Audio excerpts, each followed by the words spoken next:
जय जय सद्गुरु प्रभु महाराज की जय। श्री शिवराम दीक्षित सद्गुरु परब्रह्मणे नमः।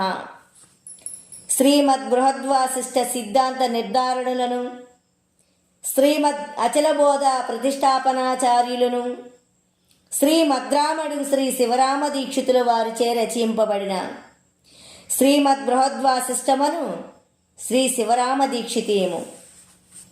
ఇప్పుడు దీక్షితీయము నుంచి సమాధి నిరసన ప్రకరణములోని 6వ రోజు. ప్రపంచము రజ్జు సర్పభ్రాంతి గనుక రజ్జువు సర్పముగా తోచినప్పుడు రజ్జువనే జ్ఞానము లేదు గదా. అలాగుననే పామరులకు ప్రపంచమే తోచును గాని పరమార్థ జ్ఞానము రానేరదు. రజ్జువని తోచినప్పుడు సర్పభ్రాంతి తోచనేరదు గదా. అలాగుననే పరమార్థ జ్ఞానము కలిగినప్పుడు ప్రపంచము తోచనేరదు. అయితే ఇందుకొక శంక రాగలదు. ఏదనగా రజ్జువు ఒకటి కలిగినప్పుడు రెండవది లేదు గదా. రజ్జువునకు తనయందే తనకు సర్పభ్రాంతి ఎలాగును తోచును, అలాగుననే తనకు తానే తోచుననే పక్షమందు నిర్గుణత్వమునకు నిర్వీకారత్వమునకు హాని రాగలదు. అందుకొరకై మరి ఒకటి గలదని అంటే అద్వితీయత్వమునకు హాని రాగలదు. అందుకు మొదలే లేదనిన ఎడల, అనగా కనబడుతున్న ప్రపంచము లేదనుట వలన ఇది మిథ్యావాదమని అద్వైతులను ద్వైతులు అపేక్షించుచున్నారు. కావున తాను ముక్తుడవుట వలన తనకు లేదనుట, తనకైనా ప్రపంచవాసన చెందకయ్యున్నదా అను ఎడల తాను అనిత్యమని తలచుటయే తనకేదీ లేకపోవుట. ఇందుకు ఒక శంక రాగలదు. అద్వైతమునందు జీవుడు బ్రహ్మత్వము చేతను, ద్వైతమునందు జీవత్వము చేతను నిత్యత్వము సిద్ధింపుచుండగా తాను అనిత్యమని తలచుట అనర్హమను శంక రాగలదు. ఇందుకు విషయాసక్తి లేక ముముక్షత్వమునకు అపేక్షించుట వలన అహంకార కర్తృత్వము నశించుచున్నదని తాత్పర్యము. అనగా ఎరుకే దైవస్వరూపము కనుక ఎరుక వలన సమస్త జగదు ఉత్పత్తి స్థితి లయములు అవుచున్నవని తాత్పర్యము. ఇది ద్వితీయార్థము. గురు ఉపదేశము వలన నశించడు దేహము ఒకప్పుడు ఉండినను లేదని తెలుసుకొనుటే ఎరుక లేకపోవడము. అటువంటి మహాత్ములు ఈ ప్రపంచ భ్రాంతులు వదులుట వలననే ఏమీ ఎరగరనియు, దేహమే నిత్యముగా తలచువారికి ప్రపంచ భ్రాంతియే కాని పరమార్థ చింత లేదనియు, అన్నిటికీ ఆధారభూతమైనది ఎరుకయనియు తృతీయార్థము. ఇక్కడ పద్యం చెప్తున్నారు. ఉన్నదెప్పుడు గలదు లేనిదున్నది అని లేని వారలెప్పుడు లెక్క పెట్టుచునుందు అది తెలియనందు ఏమి యోగుడు మరుగులన్నీ తెలుపు గురువరేణ్య. వినరోయి, ఎల్లప్పుడూ నిత్యమయ్యున్నది పరబ్రహ్మము. ఆ పరబ్రహ్మము సత్యము. దానిని ఆత్మజ్ఞానము లేని వారలు లేదని పలుకుచుందురు. కొందరు నామరూప విరహితమైన ఆత్మ నెరుగుట వలన స్వర్గమా మోక్షమా అది శూన్యము, ఆ శూన్యమును గురు తెరుగుట వలన ఏమీ ఫలము లేదని పలుకుచుందురు. ఇది ఒక అర్థము. ఇక ఉన్నది పరిపూర్ణము, లేనిది ఎరుక, ఆ ఎరుక అసత్యమని అని అనుకొనిన అందువలన ఏమి చేకూరునని అందురు. ఇది ద్వితీయార్థము. వినరోయి, భగవంతుడు శాశ్వతుడు. ఆ భగవంతుని తెలియక ఇతరము ఎరుగుట వలన ఏమీ ప్రయోజనము లేదు. మురికి తనువుకేమి మూలము చెప్పుమా, మురికి జన్మమునకు మురికి ఏది, తనువుకేమి దొరికినను ముదముందును, మరుగులన్నీ తెలుపు గురువరేణ్య. మురికి తనువు అనగా శుక్ల శోణితములు, ఎముకలు, నరములు, ప్రేవులు మొదలైన వాటితో కూడుకొని ఉండుట వలన మురికి తనువని చెప్పబడును.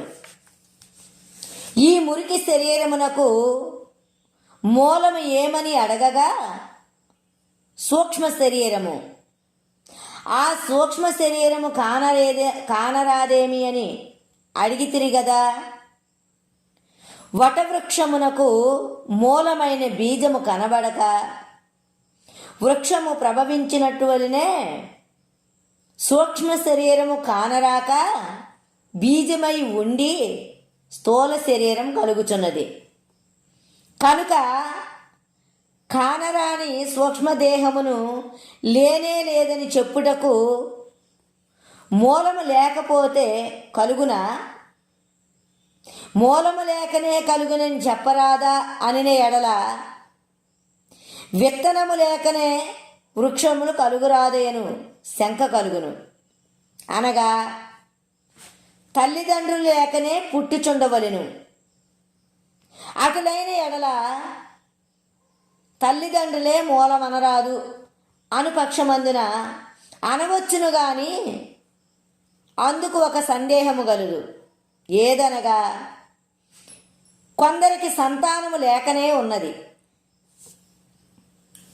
సూక్ష్మ శరీరము ఏలాగున స్థూల శరీరములోనికి వచ్చినంటివేని వాన చినుకులలో కలిసి ఔషధులలో ప్రవేశించి పురుషుని గర్భములో జొచ్చి స్త్రీ గర్భములో ప్రవేశించి జననమై మరణమగుచుండును.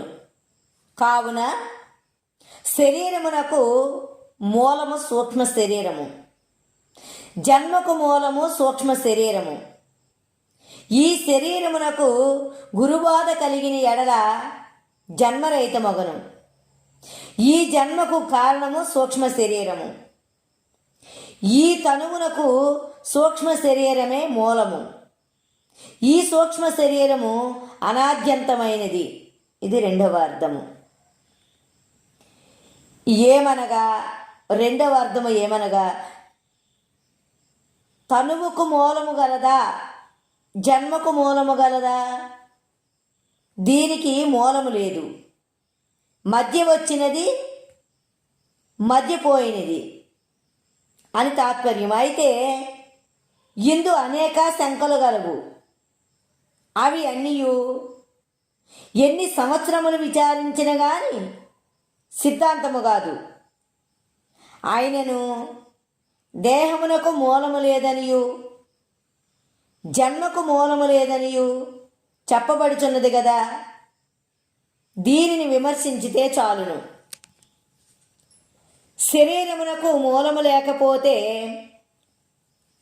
ఈ దేహము ఎలాగును కలిగెనో అనగా కలదోసిన శరీరము ఎలాగో అలాగే అనగా కలదోచిన శరీరమునకు ఏమి మూలమో అదే మూలమని చెప్పబడినది. అందుకు సిద్ధాంత వాక్యం ఉన్నది. అది ఏది అనగా కలదోచిన శరీరము ఎలాగో అలాగే మూలము లేని ఈ గుర్తెరిగే శరీరం ఏమీ లేదు. శిష్యులు అడుగుతున్నారు, అయ్యా అయితే కలలో తోసిన శరీరమునకు మూలము లేదా? శిష్య, కలదు. ఎలాగనగా స్థూల శరీరమే కలకు మూలము. ఈ శరీరము లేకపోతే కల రానేరదు. ఈ సిద్ధాంతం ఎలాగను తోచుచున్నది? అయ్యా, అవునయ్యా, ఇది మాకును సందేహముగానే ఉన్నది. అయితే ఇదే అనేకులు నమ్మి ముక్తులవుచున్నారు.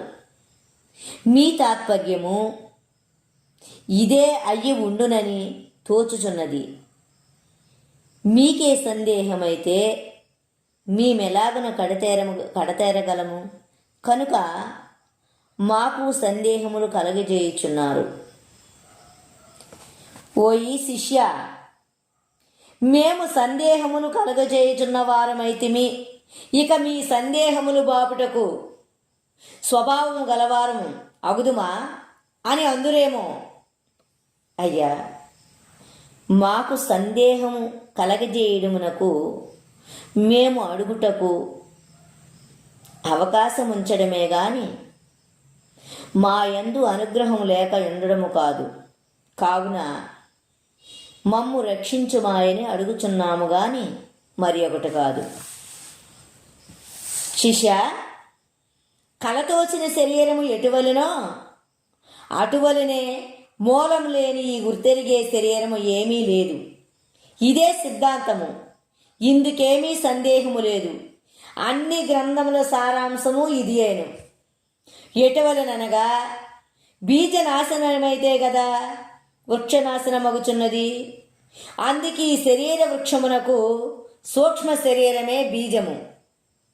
ఆ బీజమును నశింపజేయవలెను. ఆ బీజనాశనమునకు ప్రయత్నమును చేయవలెను గదా. ఆ ప్రయత్నమునకు యోగ సాధనములు ముఖ్యములు కావు. యోగ సాధనములు రోగాస్పదములు. ఇక ఎటువలే నాశనమవును అనగా దృఢమే ముఖ్య కారణము. ఆ దృఢమునకు గురువాక్యమే ముఖ్యము. అది ఎలాగుననగా కలదోచిన శరీరము ఎలాగుననో అలాగుననే ఈ శరీరమునకు మూలము లేదనియు ఈ ఉత్త బట్టబయలు ఏమీ లేదు. ఈ ఉత్త బట్టబయలు వృత్తాంతము తర్వాత చెప్పుచున్నాము. కలదోచిన శరీరము ఎలాగో అలాగే మూలము లేని ఈ గుర్తెరిగే శరీరము ఏమీ లేదని బాగా నమ్మవలెను. ఈ రోజుకి ఈ భాగం ఇంతటితో ముగిస్తూ రేపటి భాగంలో కలుసుకుందాం. జై జై సద్